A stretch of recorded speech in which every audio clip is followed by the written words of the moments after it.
వత్తిటే పోతే అటే అన్నట్టున్నదా బానకథ. నిన్న మొన్న ఎండలు దంచుడు దంచేనా, దానికి మునుపు ఆన కుమ్ముడు గుమ్మింది. ఇప్పుడు మళ్ళా ఆనాకాలం లెక్కుంది. గట్లనేడన్నా ప్రాజెక్టులు నిండని కాడా, షెర్లు కుంటలు మత్తడి దుంకని కాడా ఈ మలక జోరున్నట్టే.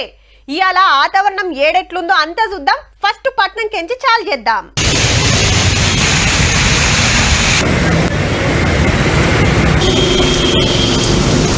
సిటీలో మాపటిలి దంచింది కదా పొట్టు పొట్టబ్బా.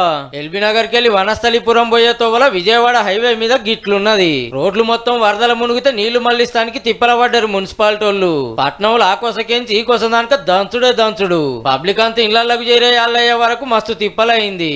రోడ్ల మీద నీళ్లు, ట్రాఫిక్ జాములు తడుచుకుంటా చిన్నగా మెల్లగా పోయిండ్రు.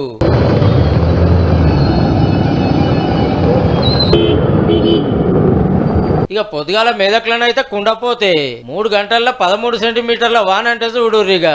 రోడ్లు చెరువులై బండ్లు ఆటోలు సగం బడ మునిగినాయి. ఉతార్లున్న ఇండ్ల చుట్టూ నీళ్లే.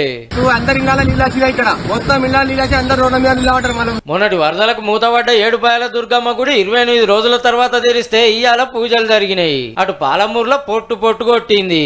ఆదిలాబాద్ లో వాగులు పొంగితే ఊర్లకు తొవ్వలు బంద్ అయినాయి. ఓ తాన పబ్లిక్ ఇట్లా అడ్డం ఉండి బడిపోరలను గిట్ల అవతలికి దాటిచ్చిండ్రు. వికారాబాద్ లో వాగులు పొంగి అటు బండ్లు అటే ఆగినాయి. ఊర్ల పొంట పిడుగులు దడ పుట్టిస్తున్నాయి. చేన్లకు పోయిన వాళ్ళు ఆనలు వచ్చినప్పుడు చెట్ల కింద నిలబడొద్దని చెప్తున్నారు వాతావరణ శాఖ ఆఫీసర్లు. అక్టోబర్ 10th వరకు కూడా మనకి ఈ మాన్సూన్ ఎఫెక్ట్ అనేది ఉంటుంది. ఈ పీరియడ్ లో మనకి మరొక 1-2 అల్పపీడనాలు ఏర్పడే అవకాశం కూడా ఉంటుంది. ఇంకో 4 రోజులు పెద్ద ఆనలే ఉన్నాయట. బయట తిరిగేటోళ్ళు జర చూసుకోరి మరి.